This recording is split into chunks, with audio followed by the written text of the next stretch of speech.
प्यारे दोस्तों, आज हम आपको एक ऐसे हैरान करने वाले और दिल दहला देने वाले वाक़ये से रूबरू कराने जा रहे हैं जिसे सुनकर आपके होश उड़ जाएंगे और आपका दिल यह सवाल करेगा, क्या सच में ऐसा भी हो सकता है। एक गरीब मेहनतकश विधवा महिला की 3 जवान बेटियां, जो अभी शादी के मुकाम पर भी नहीं पहुंची थीं, अचानक ऐसी हालत में आ गईं जिसे जानकर कोई भी हैरान रह जाए। न उनका बाहर किसी से मिलना जुलना था, न घर से ज्यादा बाहर निकलना। फिर यह सब कैसे हुआ? कौन था जिसने भरोसे की चादर में दरिंदगी छुपाई? क्या यह उसका असली बाप था, या कोई सोतला भाई, या फिर कोई मामा, चाचा, या फिर कोई अपना जिस पर कभी भी ऐसा शक नहीं किया जा सकता था। यह घटना पूरी बस्ती को हिला देने वाली थी और इसने यह साबित किया कि हर दरिंदा बाहर नहीं होता।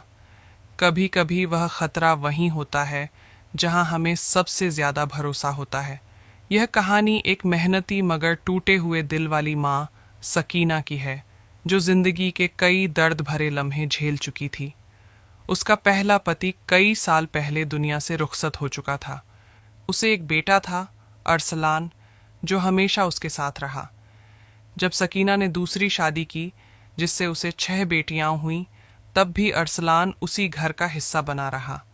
दूसरा पति भी ज्यादा वक्त तक उसका साथ नहीं दे सका और सकीना फिर से विधवा हो गई। लेकिन उसने कभी अपनी बेटियों की परवरिश में कमी नहीं की। दिन रात मेहनत करती, दूसरों के घरों में काम करके जो थोड़ी बहुत कमाई होती, वही उनके लिए सब कुछ थी। सब कुछ जैसे तैसे चल रहा था कि अचानक एक दिन उसकी सबसे बड़ी बेटी की तबीयत बिगड़ने लगी। सकीना उसे इलाज के लिए शहर ले गई, लेकिन डॉक्टर ने जो कहा उसने उसकी दुनिया ही पलट दी। आपकी बेटी उम्मीद से है। ये सुनकर जैसे सकीना की दुनिया थम सी गई। उसकी जवान और पर्दानशी बेटी, ये कैसे हो सकता था? पहले तो सकीना ने गुस्से में आकर बेटी को डांटा, रुलाया, लेकिन जब बेटी बार बार यही कहती रही कि अम्मी, मुझे किसी ने नहीं देखा, मुझ पर विश्वास करें, तो सकीना का दिल टूट गया। अभी यह सदमा कम नहीं हुआ था कि कुछ ही दिनों बाद उसकी दूसरी और फिर तीसरी बेटी भी उसी हालत में पाई गई और तीनों बेटियों की जुबान पर एक ही बात थी, अम्मी, हमें कुछ नहीं पता, खुदा की कसम हमें कुछ भी याद नहीं।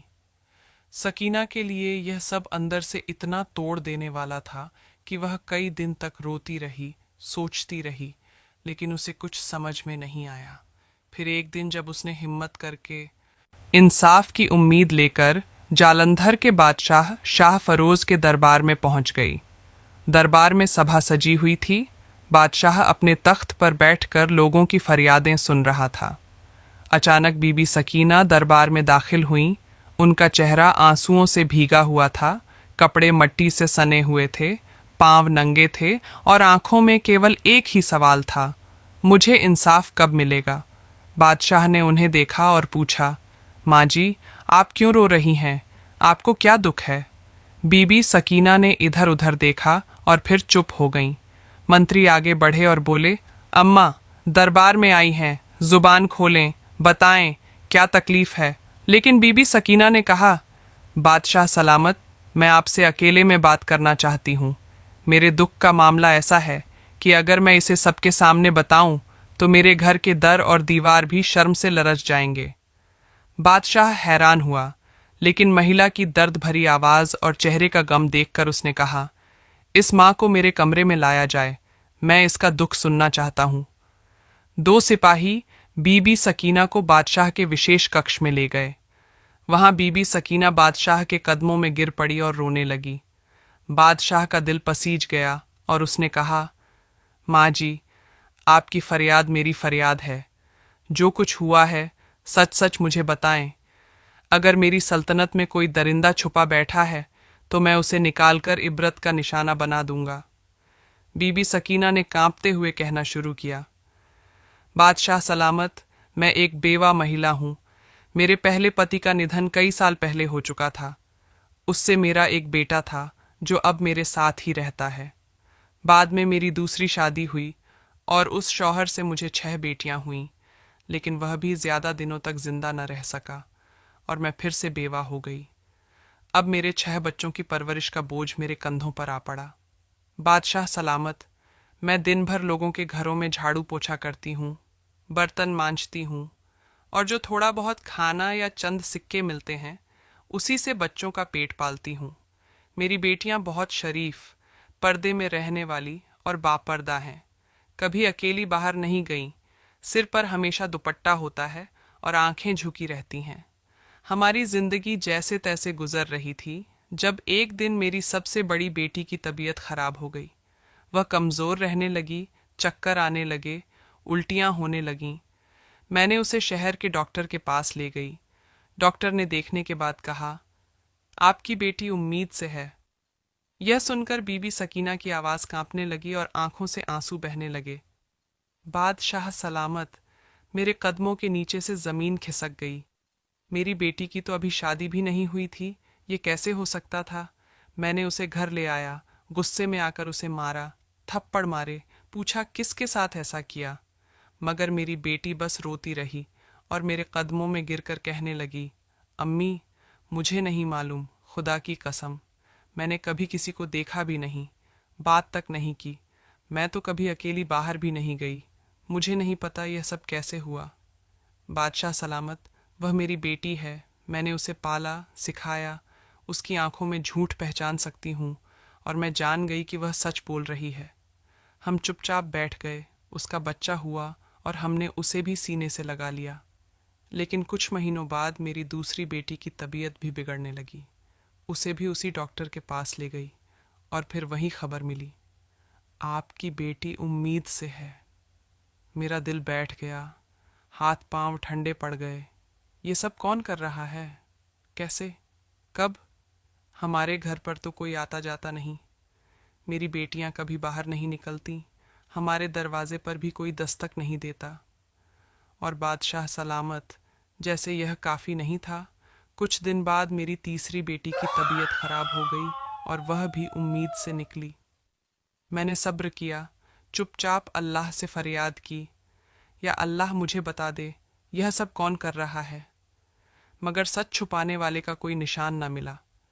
अब मेरे सब्र का पैमाना लबरेज हो चुका है। मैं जानना चाहती हूँ कि वह दरिंदा कौन है जो मेरी बच्चियों की मासूमियत छीन कर चुपचाप गायब हो जाता है। मुझे इंसाफ चाहिए, बादशाह सलामत, मुझे इंसाफ चाहिए। यह कहकर बीबी सकीना बादशाह के कदमों में गिर गई और दरबार में खामोशी छा गई। बादशाह शाह फिरोज का चेहरा सख्त हो गया। उसने फैसला कर लिया कि अब यह सिर्फ एक माँ का मसला नहीं बल्कि पूरी सल्तनत का सवाल बन चुका है। बीबी सकीना की बातें सुनकर दरबार में सन्नाटा छा गया। बादशाह शाह फिरोज अपनी जगह से उठा और गहरी सांस लेकर बोला, अम्मा, तुम अब आकर बोली हो जब 3 बेटियों की जिंदगियां बर्बाद हो चुकी। तुम्हें तो उस वक्त आना चाहिए था जब पहली बेटी उम्मीद से हुई थी। अगर तुम तब मुझे बता देती तो शायद बाकी दोनों बेटियों को यह दिन नहीं देखना पड़ता। लेकिन यह भी सच है कि तुम जैसे गरीब लोग बदनामी के डर से सच को छुपाए रखते हो, अपनी बेटियों की इज्जत बचाने के लिए खुद जहर पी लेते हो, और जब यह जहर अंदर से काटने लगता है तो तुम चीखने पर मजबूर हो जाते हो। अम्मा, तुम भी उन्हीं में से हो जो देर से आती हैं लेकिन फिर भी आ जाती हैं। बीबी सकीना ने शर्मिंदगी से अपनी नजरें झुका लीं। आंसू बहते हुए वह बोली, बादशाह सलामत, आप ठीक कह रहे हैं, मुझे पहले आना चाहिए था, लेकिन अब जो हो चुका सो हो चुका। अब बस मैं यही चाहती हूँ कि मेरी बेटियों का वो मुजरिम पकड़ा जाए। वो दरिंदा कौन है जो चुपचाप हमारी जिंदगियां बर्बाद करके निकल जाता है। बादशाह ने उसकी तरफ देखा, उसके दिल में जोश उबलने लगा था और उसने कहा, अम्मा, अब यह मसला तुम्हारा नहीं, मेरी सल्तनत का है, और जब तक मैं जिंदा हूँ किसी दरिंदे को यह इजाज़त नहीं कि वह गरीब, लाचार और पाकीज़ा औरतों पर जुल्म करे और सज़ा से बच जाए। मेरा यकीन है कि अगर मेरी सल्तनत में एक भी ऐसी औरत बेबस हो तो मेरी बादशाही पर लानत है। तुम अब जाओ, आराम करो, अब तुम्हारा दुख मेरा दर्द है। बीबी सकीना खामोशी से अपनी चादर संभालते हुए आंखों में आंसू लिए वहां से रवाना हो गई। बादशाह शाह फिरोज वापस दरबार में आया, अपनी बादशाही की फरियादें सुनने लगा, लेकिन उसका दिल और दिमाग सिर्फ एक ही बात में उलझा हुआ था, आखिर वह कौन है जो दिन के उजाले में फरिश्ता बनकर आता है और रात के अंधेरे में दरिंदा बनकर एक माँ की 3 बेटियों की इज्जत लूट लेता है। बादशाह अपने कमरे में गया और फौरन वजीर जालम को बुलाया। वजीर अंदर आया और बादशाह के चेहरे पर परेशानी के गहरे साए देखकर पूछा, बादशाह सलामत, वो कौन सी बात है जो आपको इतनी तकलीफ दे रही है? बादशाह ने तेज लहजे में जवाब दिया, वजीर, मेरी सल्तनत में एक दरिंदा छुपा बैठा है जिसने इतना बड़ा गुनाह किया है कि जमीन भी शर्म से डूब जाए। उस औरत की 3 बेटियां उसने बर्बाद कर दी हैं और वह माँ आज मेरे दरबार में रो रही है। क्या यह इंसाफ है? वजीर ने भी अफसोस भरे लहजे में कहा, यह तो बहुत बड़ा जुर्म है। बादशाह सलामत, अब बताइए हमें क्या करना चाहिए? बादशाह ने गुस्से से जवाब दिया, मुझे यह मालूम करना है कि वह शख्स कौन है, कब आता है और कैसे अंदर घुसता है। वह दीमक की तरह उस घर को खा रहा है और हमें उसे बेनकाब करना होगा। वजीर थोड़ा सोचने के बाद धीरे से बोला, बादशाह सलामत, दीवारों के भी कान होते हैं। मेरी एक तदबीर है, लेकिन मैं उसे सबके सामने नहीं बताना चाहता। बादशाह ने सिर झुकाते हुए कहा, मेरे करीब आओ और जल्दी बताओ। वजीर ने आगे बढ़कर बादशाह के कान में एक हिकमत ए अमली बताई, एक ऐसा तरीका जो न सिर्फ चुपचाप जाल बिछाएगा बल्कि दरिंदे को उसकी हरकत करते हुए पकड़ लेगा। बादशाह ने फौरन हुक्म दिया, जाओ और फौरन अमल करो। उसी रात वजीर जालम खामोशी से एक कुत्ता साथ लेकर बीबी सकीना के घर पहुंचा। दरवाज़ा खटखटाया।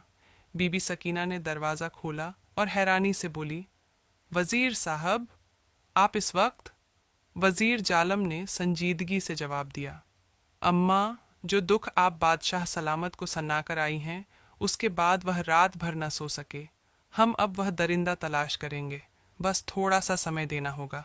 वजीर जालम के हाथ में बंधा हुआ कुत्ता देखकर बीबी सकीना हैरानी से बोली, वजीर साहब, ये कुत्ता क्यों लाए हो आप? अब इसका क्या करोगे? मंत्री जमाल ने नरम लेकिन गंभीर लहजे में जवाब दिया, अम्मा, बस मुझे घर के अंदर ले आओ, सब कुछ समझा दूंगा। बीवी सकीना ने दरवाज़ा खोला और मंत्री जमाल घर के अंदर आया। फिर धीरे से कहने लगा, आज रात हम इस कुत्ते की मदद से उस दरिंदे को बेनकाब करेंगे। बस तुम सबको खामोश रहना होगा, कोई आवाज़ नहीं निकालनी, जैसे तुम नहीं जानती हो कि कुछ हो रहा है। अगर हमारी चाल सफल हुई तो हम उस जालिम को पकड़ लेंगे। ये कहकर मंत्री जमाल ने कुत्ते को घर के आंगन के बाहर उस जगह बांध दिया जहां से कोई छत से कूद सकता था। फिर उसने सबको समझाया, आज रात कोई भी चीखेगा नहीं, सिर्फ देखना है और सहना है। हमने इस कुत्ते को इसीलिए रखा है कि जैसे ही वह दरिंदा घर में दाखिल होगा, कुत्ता उस पर भौंकेगा और हमारे सैनिक तुरंत कार्रवाई करेंगे।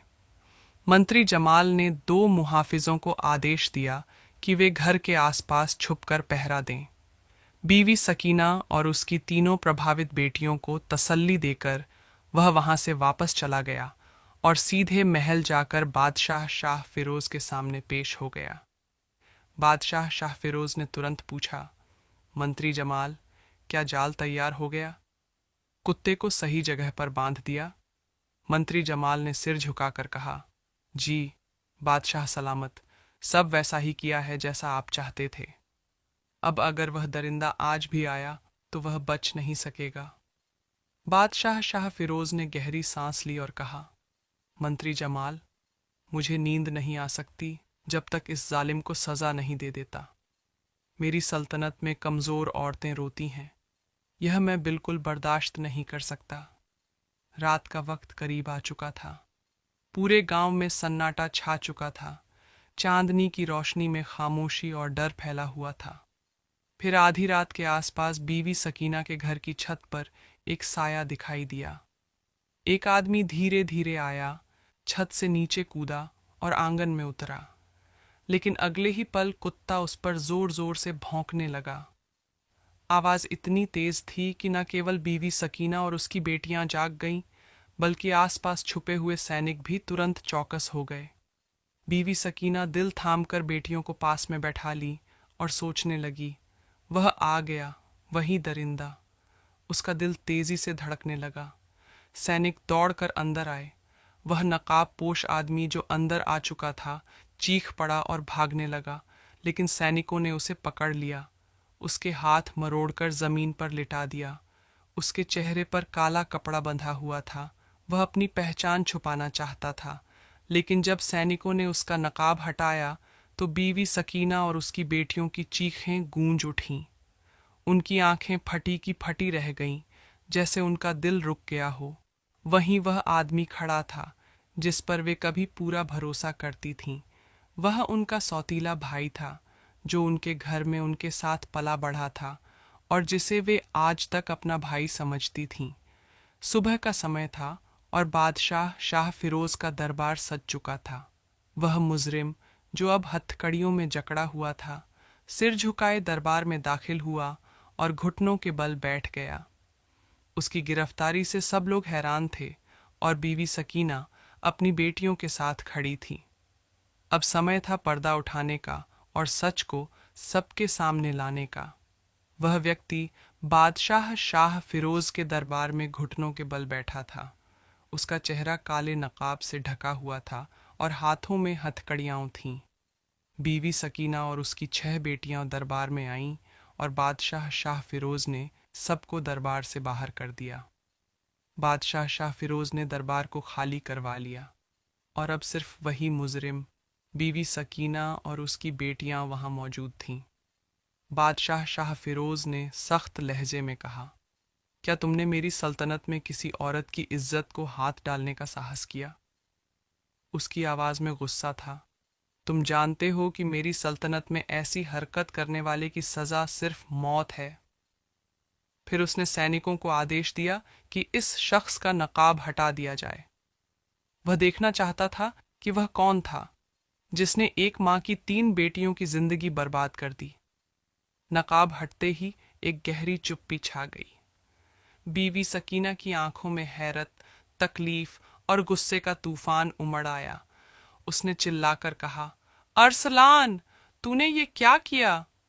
अरसलान वही सुतैला बेटा था जो बीवी सकीना के पहले पति से था और जिसे उसने अपनी बेटियों के साथ पाला था। कभी उसने उसे सुतैला बेटे के रूप में अलग नहीं समझा था और सभी बेटियां उसे भाई कहती थीं। बीवी सकीना का दिल जैसे टूट गया था। वह गुस्से में आगे बढ़ी और उसके मुंह पर थूक दिया। तुझे शर्म नहीं आई? वह चिल्लाई। तू उन बच्चियों का भाई था जिनके सिर पर हाथ रखने वाला तू था।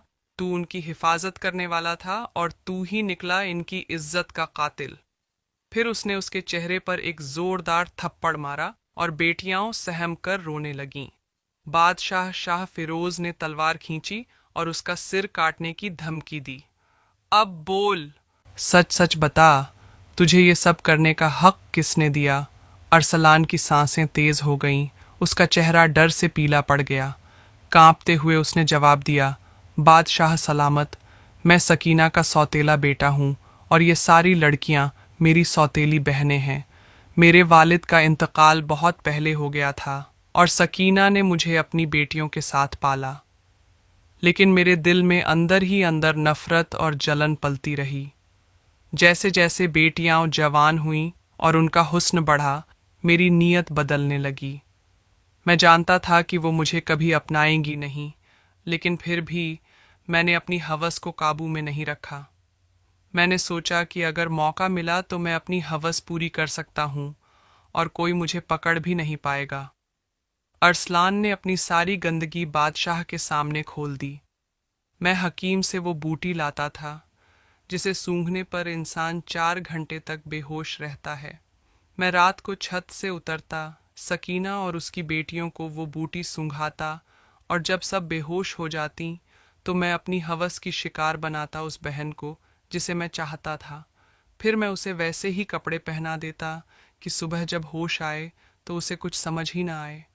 मैं फिर ऊपर चला जाता और दिन में सब कुछ सामान्य बना रहता, किसी को कोई शक नहीं होता। ये गुनाह मैंने कई बार किया, महीनों तक। अगर आज रात वो छत पर बंधा कुत्ता नजर आता और मुझे जरा भी शक होता कि कोई जाल बिछा है तो मैं वापस चला जाता। लेकिन मैंने सोचा कि शायद कुत्ता बस पालतू है। मेरा ध्यान तो अपनी हैवानियत पर था, इसीलिए मैं पकड़ा गया। इतना कहकर अरसलान चुप हो गया था। बादशाह ने वजीर जमाल की ओर देखा और बस सिर से हल्का सा इशारा किया। वजीर जमाल ने तलवार नीम से खींची, आगे बढ़ा और एक ही वार में उस दरिंदे सौतेले भाई अरसलान का सिर धड़ से अलग कर दिया। दरबार में अब इंसाफ की गूंज थी। बादशाह शाह फिरोज ने सकीना की ओर देखा और नरम लहजे में कहा, अगर तुम पहले आ जाती तो शायद तुम्हारी 3 बेटियां ये सब सहने से बच जाती, मगर अब जो हो चुका है उसे बदला नहीं जा सकता। मैं वादा करता हूं कि तुम्हारी तीनों बेटियों को वो खुशियां दूंगा जिनकी वो हकदार हैं।